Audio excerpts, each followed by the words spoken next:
I'd like to welcome you to Turkey, but it will be a bit weird because I'm sure you've seen many places that I haven't seen. I think so. I'm sure so, because I've spent a lot of time here. I've been on, this is my 10th trip, and I think up till now I've spent 252 days traveling around Turkey, and I have another 30 days to do here.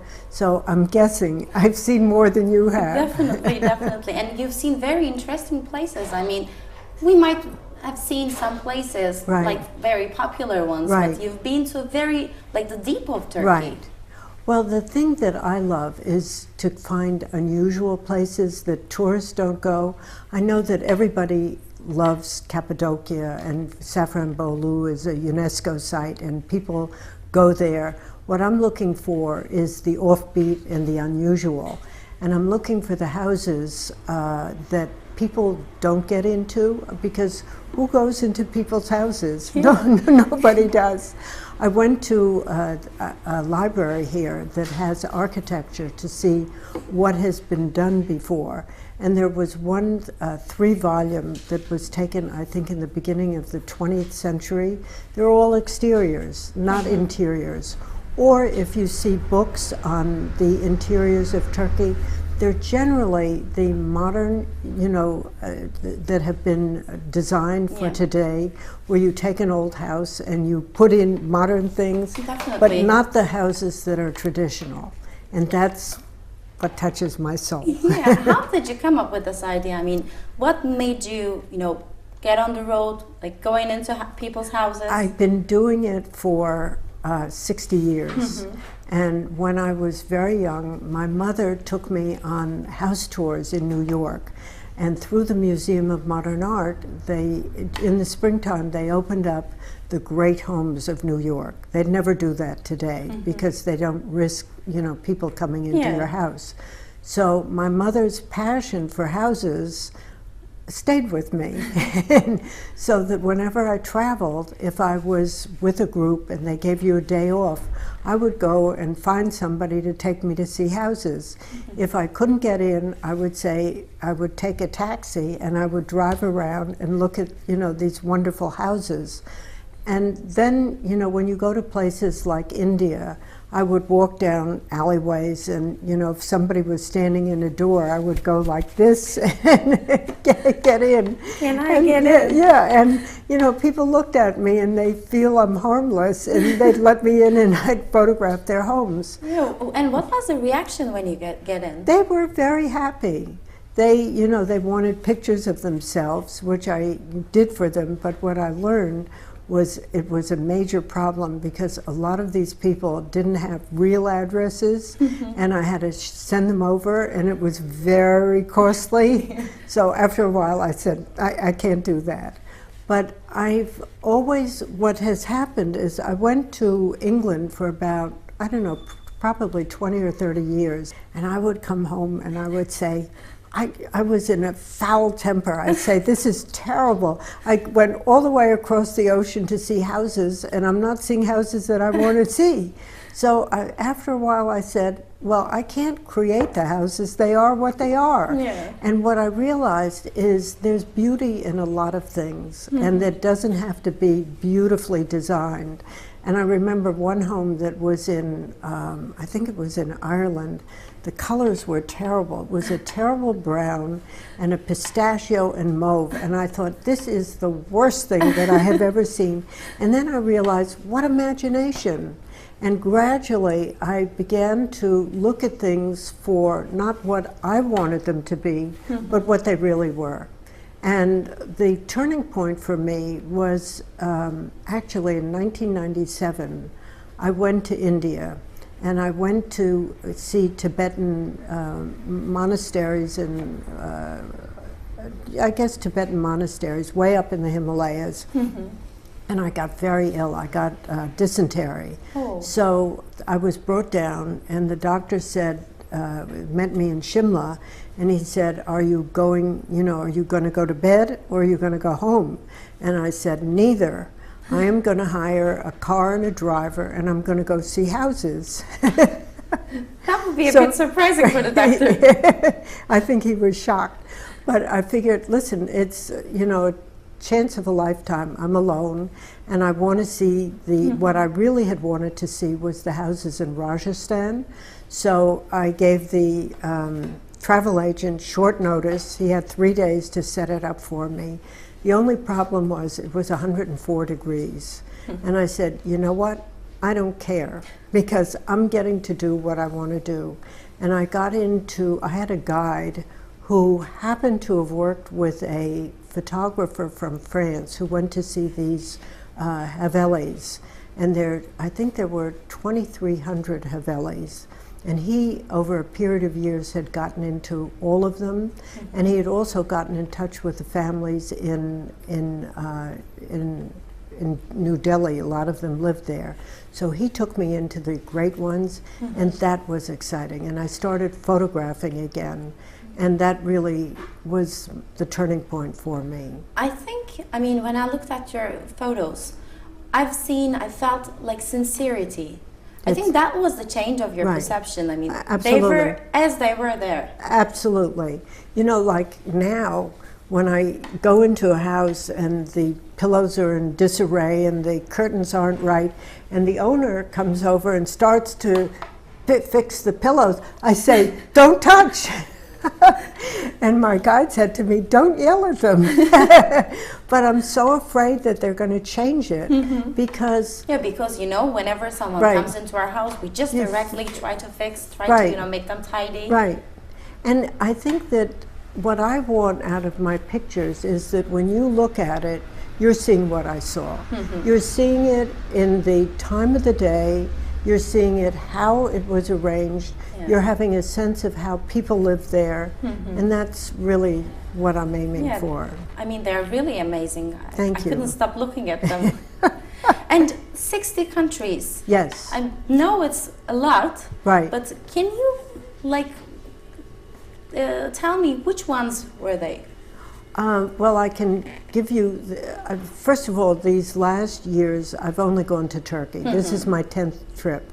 I'm working backwards. I went to Uzbekistan and Turkmenistan, Romania, Czechoslovakia, Bulgaria, India, Pakistan, Outer Mongolia, China, Japan, Ireland, Sweden. Okay, let me ask it that way. Is there any place that you haven't been to but you'd like to go and take pictures? Yes, Myanmar and Tibet. But I'm married to Turkey. Yeah. And how did your journey with Turkey started? Very strange. I go to even though I've traveled a lot and I know where I want to go, I always am researching. I'm always looking, reading, finding out about what other people do, joining groups to find out where other people went. The New York Times started a travel expo in New York, which they run once a year, and it's at the Javits Center. It's huge, and all the travel agents from various countries exhibit their wares there. So I was there. I go for the whole day, and by the time I'm done, I have a little cart which I have the brochures on and their booklets. I'm, you know, like ready to collapse. So nobody's there, and I see there's one booth and there's somebody there, and it was Turkey. So I went over and I spoke to the young woman who was there, and it turns out she had lived in America, and she was a lapsed banker, and she was a photographer, a photojournalist, and she also had a passion for gypsies. I said, good. I said, I'm going to Turkmenistan and Uzbekistan. I'll come to Turkey if you'll be my guide for a week. So I came, and I wanted to get into the gypsy world. So what she did, and she said, I'll take you to Sulukule. So she said, I'll take you there. It's very dangerous, and even the police don't go. I said, good. So she had a gypsy friend, and he hired somebody else, and the three of us, you know, she and I. Was this your first trip to Turkey, by the way? I think it was on the second one. The first one, I went to a gypsy, it was the second one. The first one, I went to a gypsy engagement party. and in a neighborhood, you know, in the middle of nowhere. And it was in a cul-de-sac, and there were a couple hundred people there. And I'm small, and they had lights they were beaming on, and the girl it was an engagement party, she was a very big girl, and she was dancing with this little boy. I thought it was her brother. It was her fiancé. Oh. And I couldn't, you know, I was trying with the camera to see if I could, you know, photograph them. So the father came over to me and he said, "Go upstairs." So I would, you know, so I could photograph downstairs. So I get upstairs, and who's there? The grandmother is there, and she's on the floor with a bowl of soup between her legs. I said, I don't know whether to photograph her or photograph the engagement party. So I did the engagement party, and actually it was the second time that I went to Sulukale. And I went with these two big guys, and we go into this neighborhood, into you know, near the ramparts, and it was shocking because it was all the debris. It must have been garbage from years and years.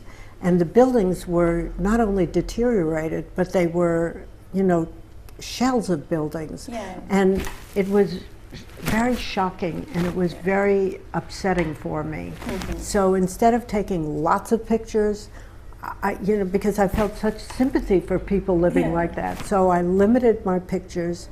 And when I got in, they had there were children playing there, and what I noticed with actually all over Turkey is that children, regardless of the age, or rather they're boys or girls, they all play together. And they're very kind to each other. Yeah. And the gypsy children are really wonderful with each other. And the grandparents there, they sit on the side of on the street, and they hug the children, and they take care of them, and they're pulling them on the bicycle or whatever. So they invited me, these two men, to go to headquarters of the gypsy. Headquarters? So, headquarters. And this is the headquarters of all the gypsies. So that was very exciting. So we walk and walk and walk, and we get to headquarters. What do I see? A group of men playing bridge. So they had a little bar at the end where they served tea. I said, I'm inviting everybody for tea. So that was my visit there. Yeah, and wonderful. And then your journey started like there, following the Silk Road? No, my journey started, we went to, what happened is I didn't get into a lot of gypsy houses, so my interest is basically houses. So we started doing houses in Anatolia. And hiring a guide whenever you go there? Well, I had one guide that I did this with, and she planned the houses. She wasn't a real guide, but she knows a lot of people who could pick the areas. But what happened for me is that if you don't know the houses, you go from one to the next. So what we would do is somebody standing in the doorway, and I would, do my little number. And they always invited me in, nearly always, I'd say 98%. I'd go inside and I'd say, oh my God, this isn't worth it. So I would take pictures, so that they wouldn't be insulted, and then we'd go to the next place. So that's how I saw so many houses. I saw so many until I would get... Yeah, like 3,000 houses. Well, it's not just here. This is over a period of... I tried to calculate, and I tried to lowball it. I figured because I've been doing this for 60 years. Yeah, it's a huge number. So it's a huge number. It's probably... like you go in England and the houses are huge. So you can see 20 rooms in a house. Yeah. But here, the houses range from 3 to 10 or 15 rooms normally. So that's how I started. And now I have a guide, Erdin Doygu, who has tremendous connections. And Ifet, who is now is we're working together, and her sister is a architectural historian. So it makes more sense that when I go somewhere, the houses are selected beforehand. Now, the last 5 trips that I've done, the muhtars or the the municipal government is saying these are the houses you should do. Have you learned any Turkish, by the way? Merhaba. Merhaba. Teşekkürler. Yeah, wonderful. But what happens is I work so hard, and when I'm done, I'm not done. Because I have to download on external hard drives. I have to make a master list. I start editing. And by the time I go to bed at night, there's no time to learn Turkish. Yeah. Because you must be so tired. I'm very tired. Talking to all the people. Like no, I don't talk. You don't what talk? happened? Not when I'm photographing. Nobody can come near me. I mean, my guides know you have to move everybody away from me. So you stay alone at the house? I cannot have people. Sometimes somebody will watch me, and as long as they're quiet, because they know when you do, look how much time they had to set up. It's mathematical. You have to figure out ratios, light ratios, what, ISO, color balance, whatever. And I'm not a mathematician, so sometimes if it's a well-to-do family, 7 people line up and they start talking to me about the weather in New York. Yeah. And you are into those houses, you're taking pictures, and what is the feeling you have after that? I mean, joy. It changes, of course. Every house is different, but every house, the feeling that I get is that the houses here, which makes Turkey very different, are very welcoming. And the home is the most important part of life here. Yeah. And it's, this is the Silk Road, and the Silk Road, your Silk Road is the cradle of civilization here. And it just comes through, it seeps through into the homes, into the things they have, into the memorabilia. It isn't as though it was created for today. Actually, I mean, we as Turkish people are known to be very hospitable. We love guests, giving them dinner, forcing them to eat mostly. Right. But on the other hand, home is considered as a very sacred. Right. And, it should be kept a bit of secret. Right. So it's a bit of a hard job, actually, to pursue them, to go in, to take pictures. I think they look at me and I think they see somebody friendly, and I know, like my guide had said to me once, you can't go in there, they're in the field, they won't let you. So I said, wait and see. So again, your number. I went over to the field where they were, and they came right over and they hugged me and I came in. Wonderful. So it's I think they're honored to have their house photographed. And also what I'm getting is that because I've done so much of it, I'm getting almost a history of the different areas, the different types of homes, the different cultures in each area. But the two things that come through are that the home and the family are important everywhere. So you can also see the difference between all those countries, right? Absolutely. In Turkey, you said it's harmony and the elegance and the welcoming attitude. Right. And the other thing that I saw is because I start early in the morning, and I'm shocked, that people come in over early in the morning, and I say to my guide, were they invited? And he said, no, they just come over. So it's like in America, I have neighbors. I wouldn't dream of ringing the doorbell without any, no call phone call or anything. No, I mean that would be terrible. If somebody did that to me, I would be horrified. And like when we're photographing, it's so normal for us here. It is. It's lovely, especially in Anatolia. Right. That part. I mean, in Istanbul, like more urbanized places, it's a bit, unusual. Right. But anyway, right. if someone comes, we won't be surprised. Right. We'll say, just go. In America, at least I come from New York. I cook, but nobody cooks anymore. So when you go in late afternoon, people are buying takeout food to take home. I always look at what they have in their basket, and I realize it's either for a single person or 2 people, or they're buying for that night. Here, like in the middle of the day, I can't control how long it takes me to photograph.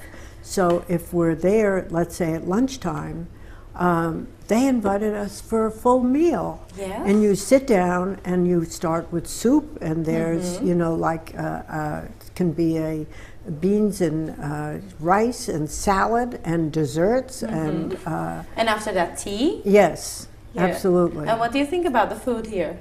Oh, it's to die for. Well, you know, first of all, on the other trips that we took, we stop at the side of the road and we get a meal, you know, so it's not fancy. We stayed at a pension in Gemelli, and the young woman who was 23, was a great cook. I mean, I just ate the most wonderful food. And it was home cooked, it's no pesticides, it's organic. Yeah. She had one dish that I love. Do you know black cabbage? Yes. Okay, she makes it, it takes 8 hours, 4 hours rinsing, another 4 hours. It's like filling inside. No, it's No? just the vegetable. I mean, that's the way she did it. It's so good. Do you ever try to cook the same thing? I'm going to go home and get it if I can find it. There's a food down on 14th Street. They sell, it's a farmer's market. I'm sure they have it there. Yeah, most probably. So that's your favorite food here? Well, I love that. And then she had the shredded carrots that were sauteed with a little yogurt and red pepper. Oh, I mean, and a little lemon and a little mint. The things that I don't eat. So it was wonderful. And what are the other, I mean, you are impressed by Turkey. And what are the other countries that you've been impressed by? I fell in love with India. India was a passion for me, and I've been there. I went the first time I went about 51 years ago, and then I went again maybe 8 or 9 years later, I think. And then I've been 2 times in the early 2000, once in the north, and that one time 1997, and then another time in the south. And India is also extraordinarily colorful. It's very poor, but it's a different kind of poverty. Whereas in Gemelli, where I saw it's poor and it's rural, but you don't feel the poverty. It's because you feel the humanity. It sort of transcends everything. But in India, you said it's a different Well, you one. feel the poverty, and it bothers a lot of people. It doesn't bother me, because I'm looking at it, and this is terrible to say, I'm looking at it visually. And like there's one area that I went to, Samodin. It's considered at the time, the second best resort hotel in the country. And you drive on these narrow roads, these cement roads, and you see people in colorful clothes with the baskets on their head. And there are, you know, some animals on the side and some bush. And when you get there, and this was 1997, I still remember it, is that this huge tree that was 500 years old that was near a stone wall. And before that, there are hovels that are made out of stone that are also 500 years. And then you go in, and I'll never forget it. There's a haveli, which is, you know, like a palace, and there are these 5 or 6 guys with the orange turbans, and they're sweeping the steps, and the light, you know, the sunset is coming on. It's just, you know, it's gorgeous. Like how many pictures you've taken there? Well, that was when I started taking pictures again. I had done it for years and I gave it up, and I had a little point and shoot. And the reason that I took it, I was going up in the Himalayas and I wanted to show my kids where I was. I figured there are no card shops up there. So I had a little point and shoot, and that's when I started again. So that's, and the thing actually that really was a turning point for me, I was in one of the, it wasn't, maybe it was Agra, it was one of the palaces, and I was on top of an elephant, and I looked down, and there was a spice vendor.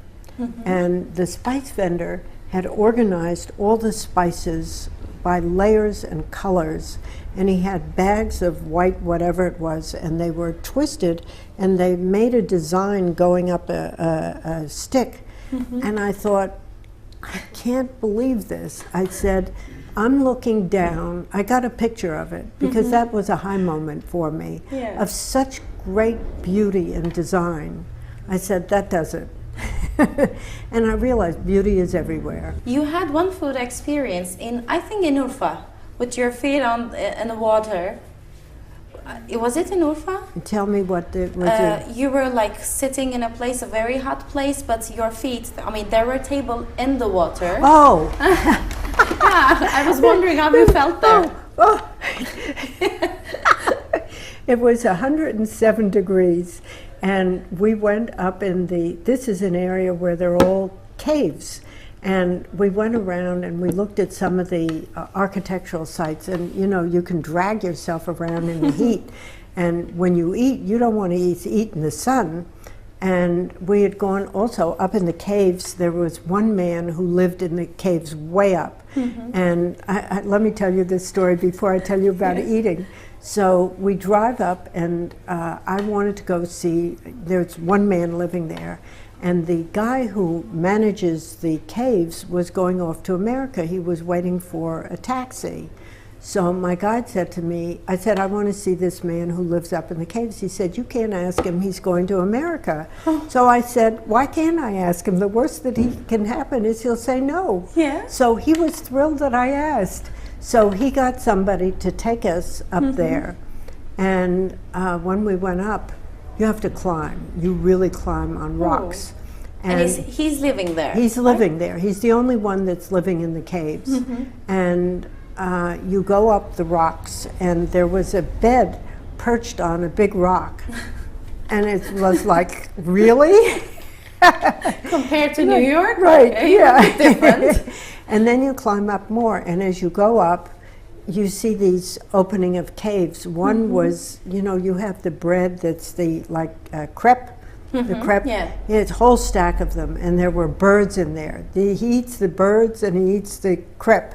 Yeah, I think I saw that photo also. So, and then you go up, probably in the blog, and then you go up further, and this guy is in a little room, and there are clothes hanging on hooks.